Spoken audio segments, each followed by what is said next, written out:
শীতল চরণ পাইয়া শরণ লইল।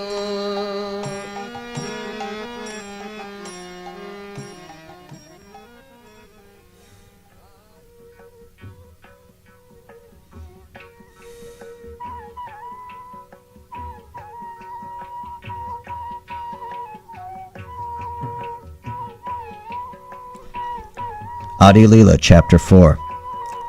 All glories to the lotus-eyed, moon-like Lord Chaitanya. All glories to all your loving devotees. O Lord, look upon me mercifully, so that my delusion is dispelled, and I may be able to serve and worship you day and night. The wonderful appearance of the Lord increased the happiness of everyone in Srimati Sachi Devi's house. Both Jagannath Mishra's and Srimati Sachi Devi's hearts heaved joyous waves while looking at the Lord's beautiful face. Sri Vishwarup would pick up his brother in his arms and smile gleefully at the Supreme Lord, the abode of transcendental joy. Friends and relatives lingered, surrounding the Lord affectionately all the time. Some chanted mantras of enchantments in the Lord's room for his protection. The Vishnu Raksha mantra, invoking Lord Vishnu's protection, or Devi mantra, invoking Durga Devi's protection, were chanted while some people circumambulated the Lord's house. And when the Lord would cry, shedding tears from his lotus eyes, only the sound of the holy name of Krishna would pacify him. Finally, everyone understood the secret message, and whenever the Lord cried, they immediately chanted Lord Hari's name. The demigods were in a jovial mood and decided to play some practical jokes on the people who always surrounded Nimai. A demigod in a spiritual body stole quietly about the house, unseen by human eyes.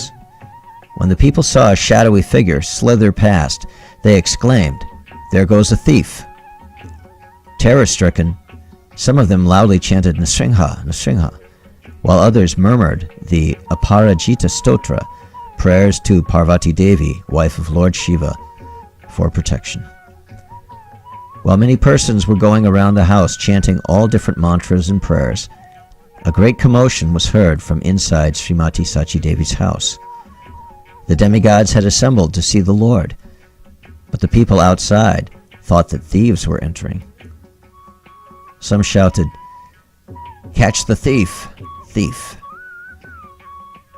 while others continuously chanted, "Nasringha, Nasringha."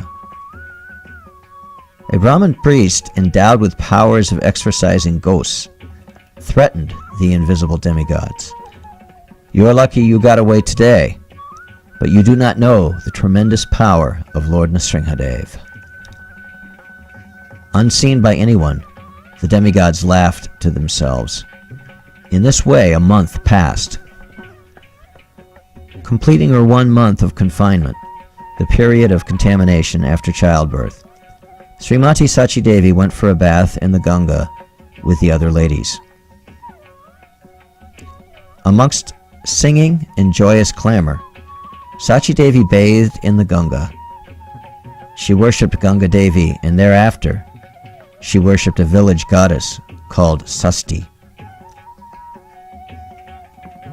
After worshipping different demigods in accordance with proper rites, Sachi Devi returned with the satisfied ladies. According to the social custom, Sachi Devi respectfully offered all the ladies roasted paddy, bananas, oil, vermilion powder, betel nuts, and betel leaf. The ladies in turn blessed the child and offered respects to Sachi Devi before they returned to their respective homes. In this way, the Supreme Lord Chaitanya performed his childhood pastimes. Without the Lord's mercy, these pastimes are incomprehensible. The Lord as a child cried frequently. His real intention in crying was to induce everyone to chant the Lord's holy name. The ladies tried one way or another to pacify him, but he cried all the more. As soon as they chanted Hari Hari, a beaming smile spread across the Lord's exquisite moon-like face. Discovering that this pleased the Lord, Everyone got together and repeated Lord Hari's name while clapping their hands. Happily, everyone performed congregational chanting, and Sachi Devi's house resounded with the Lord's name. Unknown to all, Lord Chaitanya's childhood pastimes in Sri Jagannath Mishra's house were a facsimile to Gopal Krishna's childhood pastimes. When no one was present in a room, he would intentionally scatter things around after pouring milk, butter, or oil on the floor. Forewarned that Mother Sachi Devi was approaching, he would quickly lay down and start crying. Mother Sachi Devi would pacify him by repeating Lord Hari's name until she noticed the different substances spread all over the floor. Who has scattered the rice, wheat, and dal? Why are these broken pots of curd and milk on the floor? No one could understand who had done this. There was only the 4-month-old baby in the house. Curiosity drew everyone to that room, but they could not find any trace of the culprit. Some conjectured a demon or ghost must have come, but due to the effect of the mantras, it could not harm the baby. Angry that it could do nothing to the child, it threw everything around and escaped. This incident left Sri Jagannath Mishra quite perplexed, but thinking it a providential interference, he did not comment.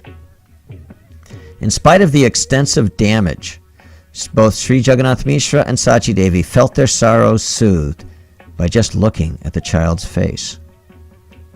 Days passed wrapped in mystery, until the day of the name-giving ceremony arrived. Sri Nilambar Chakravarti and other learned scholars and friends assembled there. Respectable, chaste ladies who looked as fresh and glowing as Lakshmi Devi, the goddess of fortune, attended the ceremony in beautiful saris.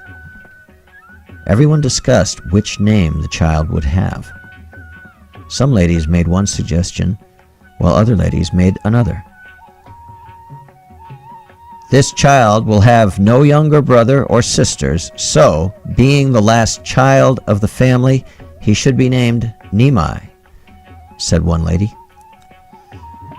After considering all the points, the scholars said that there was one name appropriate for the child. As soon as he was born, famine ended in the land, and the farmers were blessed with the long-awaited rain. Happy and healthy conditions returned to the land at his birth. It was similar to the ancient story of Lord Narayan, protecting and upholding the universe during devastation. Hence, his name should be Sri Vishvambar, which means sustainer of the world. This is confirmed in his horoscope, for he is the brightest torchbearer of his family. The name Nimai that the respected ladies gave will be his second name. The name was given at an auspicious moment when all the planetary indications were right, and amidst readings of Bhagavad Gita, Srimad Bhagavatam, and the Vedas, etc. by the Brahmins. The demigods and humans assembled together on this occasion and offered benedictions. They chanted Lord Hari's all auspicious holy names, while blowing conch shells and ringing bells. Rice, paddy, books, roasted paddy, coins, gold, and silver were placed for the child to hold, testing the Lord's tendencies. Sri Jagannath encouraged his son, "My dear Vishvambar, take whatever your heart desires." Sachi Devi's son, the Supreme Lord, ignored all items and picked up the Srimad Bhagavatam and embraced it. The ladies loudly glorified the Lord. Everyone was impressed and said, "He will be a great scholar." Some commented that the child would turn out to be an elevated Vaishnava devotee with the extraordinary capacity to easily grasp the imports of the scriptures. Whoever saw Lord Vishvambar's enchanting smile became drenched in showers of bliss. Once the ladies had the child on their laps, they would not put him down. This child, the Supreme Lord, is almost unapproachable even by demigods. And whenever the Lord started crying, the ladies clapped their hands and chanted Lord Hari's name. Hearing the chanting, the Lord swayed blissfully, as though he were dancing on their laps. This excited the ladies, who in turn increased their chanting. The Supreme Lord, by his desire, had everyone constantly chanting the Lord's name on any available pretext. The Vedas, Srimad Bhagavatam, and other scriptures conclude that no undertaking reaches success without the Supreme Lord's desire. Sachi Devi's son, the Supreme Lord Chaitanya, grew day by day, motivating everyone to chant his own holy name. When the Lord began to crawl on his knees, he looked most charming. The small ankle bells on his feet were pleasing to hear. The Lord fearlessly moved around everywhere, catching anything he saw, fire, snakes, anything. One day a snake slithered through the courtyard, and the Lord caught hold of him simply to enact another pastime. The Lord lay down on the coils of the snake. When the residents of the house saw him, they screamed in alarm, but the Lord calmly smiled and remained in that relaxed position. The people shouted, "Garuda! Garuda!" while Nimai's parents waited in anxiety. The snake, who was really Lord Anantashesh, started to slither away when he heard all the crying and commotion, but little Nimai tried to stop him. The ladies rushed over and grabbed up the Lord in their arms, each one blessing him that he might have a long life. Some relatives tied a talisman on Nimai for his protection, while some chanted benediction hymns and others poured Ganga water on different parts of his body. Some of them thought the child had got a new life, while others realized that the snake was Anantashesh. The Supreme Lord Chaitanya, who was radiant like the moon, tried repeatedly to go back to the snake, but everyone stopped him. These pastimes are not revealed even in the Vedas, and anyone who hears them is free from the bite of the serpent of material illusion. Lord Chaitanya, the pleasure of Sachi Devi, soon toddled about the house. Lord Chaitanya's extraordinary beauty eclipsed the beauty of millions of cupids. Even the radiant moon longed to behold the Lord's beauty. Curly locks decorated his exquisitely formed head, and with lotus-shaped eyes, he looked like Gopal Krishna. His long arms stretched to their knees, his knees. He had an expansive chest and reddish pink lips. All his limbs were beautifully formed. His brilliant sun-red complexion was always attractive, and his fingers, hands, and feet were like blooming lotuses. The Lord's reddish complexion sometimes caused Sachi Mata anxiety. As the child ran about, she kept thinking she could see red, gaping wounds. Sachi Devi and Sri Jagannath Mishra were always struck with great wonder at the Lord's beauty. Although they were needy, their son was a source of unending joy for them. Together in seclusion, they whispered to each other, "I wonder what great personality has come as our son. An elevated and distinguished personality has taken birth in our house. Perhaps this will terminate all our material miseries. I have never heard of any other child as wonderful as ours. He smiles and dances without stopping when he hears the chanting of Lord Hari's name. When he cries, no amount of consoling will calm him. But when he hears loud chanting of Lord Hari's name, he stops crying and listens. From early morning, the ladies surrounded the Lord and loudly sang Lord Hari's name. They clapped their hands in rhythm, and the Lord danced gleefully. The Lord playfully rolled in the dust. Then, laughing, he would jump into his mother's lap. The Lord danced, moving his body in such a manner that no one can contain his laughter. No one could understand how the Lord, through his childish pranks, motivated everyone to chant the holy name. The Lord was so vivacious and restless, fleeting in and out of the house, that no one could catch him. Venturing out on his own, Nimai wanted to taste whatever he saw: roasted rice, banana, sandesh, etc. The Lord was so extremely attractive that strangers gave him whatever he requested.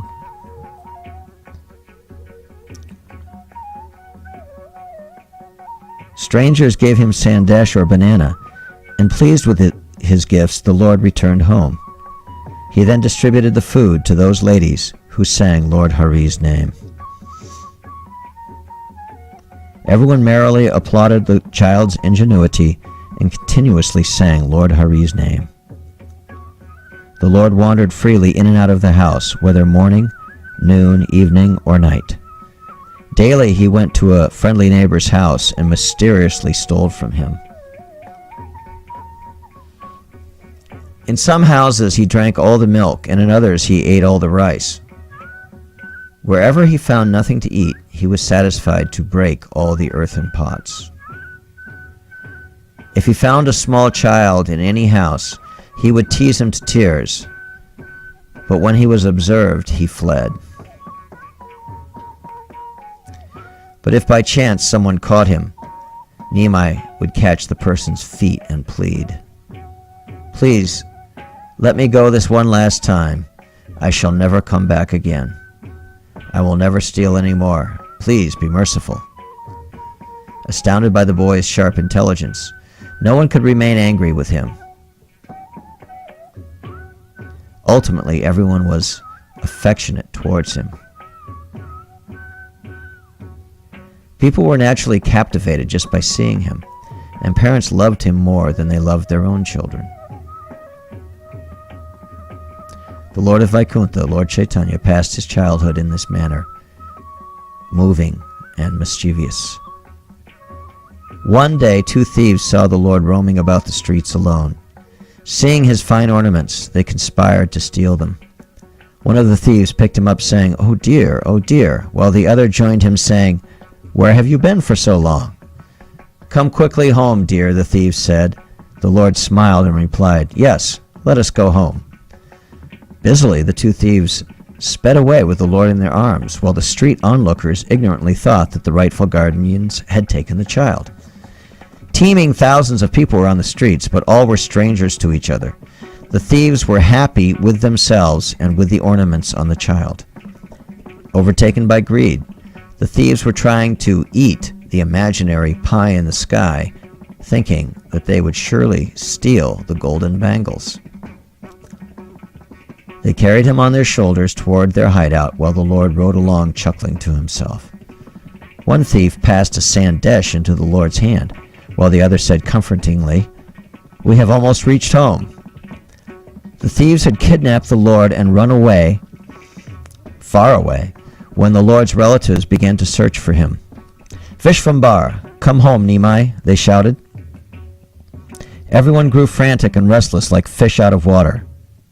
In distress, they remembered Lord Govinda, while far away the thieves carried Nimai toward their house. Deluded by the Supreme Lord's illusory potency Maya, the thieves mistook their way to their hideout. They arrived instead at the residence of Sri Jagannath Mishra. The bewildered thieves thought that they were in their own house, so they busied themselves trying to remove the Lord's ornaments. "Get down now, we are home," said the thieves, and the Lord replied, Yes, put me down." Inside Sri Jagannath Mishra's house, everyone sat around with their heads in their hands in utter despair. The beguiled thieves took the Lord down from their shoulders, thinking the house to be their own. As soon as Nimai was on the ground, he ran straight to his father. Joyous uproar shook the house as the relatives loudly chanted, "Hari, Hari." An understandable transformation overwhelmed the people, as if life had returned to their bodies. The thieves realized that the house was not their own, but they could not recognize where they were. Taking advantage of the commotion, the fearful thieves stealthily left the place without being noticed by anyone.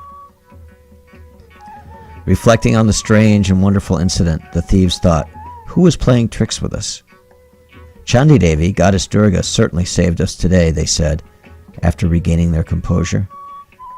Then they embraced each other. The thieves actually gained immeasurable piety and good fortune because they carried the Supreme Personality of Godhead on their shoulders. In Sri Jagannath Mishra's house, the happy relatives asked, "Who brought the child back? We should offer him nice gifts and tie a turban on his head." Someone said, "I saw 2 persons come with the child, put him down and leave, but I do not know which direction they went after that." Everyone was surprised that whoever brought the child back did not stay to be acknowledged. They turned to Nimai and asked, "Our dear child, tell us who brought you back. We are puzzled." The Lord replied, "I went to the banks of the Ganga, but I lost my way home and was roaming about in the town. 2 persons took me in their arms and brought me home." The words of the scriptures are never wrong. The unseen hand of God always protects children, old persons, and the helpless, they all said. Being bewildered by the Lord's illusory energy, Maya, the relatives conjectured in many ways. The Supreme Lord performed his wonderful pastimes in this manner. No one can understand them without the Lord's direct mercy. Whoever hears these narrations, which are a mystery even in the Vedas, can easily get undeviating devotion at Lord Chaitanya's lotus feet. I, Vrindavan Das, offer my humble song at the lotus feet of Sri Krishna Chaitanya and Sri Nityananda Prabhu, who are my life and soul.